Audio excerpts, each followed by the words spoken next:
Ég heiti Viktoría Gestsdóttir og ég er verkfræðingur og starfa á verkefnastofu en við erum 4 manna teymi sem vinnur saman að stöðugum umbótum á Landspítalanum.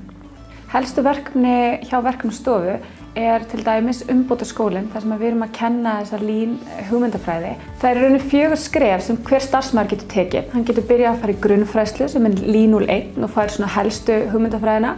Svo ef hann er mjög áhugasamur þá getur hann farið í Lean 02 sem er svona framhaldsfræðsla. Og svo er Lean 03 fyrir þá sem vilja vera Lean þjálfarar, en við erum með yfir 50 mann sem starfa sem Lean þjálfarar hjá okkur. Og svo ef þú stjórnandi getur þú farið í Lean 04 sem er með stjórnendateyminu þínu. Við erum að reyna að sjá sóun í ferlum, við erum að reyna að virkja starfsmenn og teymishugsun í alltaf að reyna að hugsa hvernig gerum við þetta betur fyrir sjúklinginn. Og dæmi verkefni er eins og þegar það var tekið til á lyfjalagrum til að tryggja að starfsmenn þurfi ekki að vera að hlaupa út allt til að finna það sem þeir eiga að finna strax. Annað dæmi er stöðumatsfundirnir sem að flestir á klínískum deildum ættu að vera vanir, en það er partur af þessu hugmyndafræði, svo örstuttir fundir með öll teyminu þar sem við getum komist að hvað er framundan og hvað þurfum að vita af.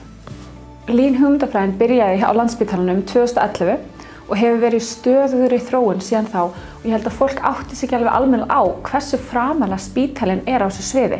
Það eru fyrirtæki á Íslandi sem að horfa til Landspítalans hvað við erum að gera í bæði umbótaverkefnum, í þjálfun og starfsmönnum og fleira.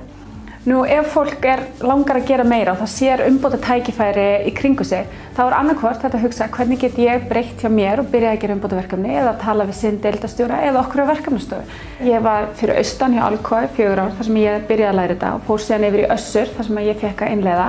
Stoppaði aðeins á símanum og kom síðan hingað vegna þess ég vissi hvað Landspítalinn er framsækinn í þessu og með svo mikinn stuðning stjórnenda. En ef maður hefur ekki stuðning stjórnenda þá gengur Lean aldrei upp.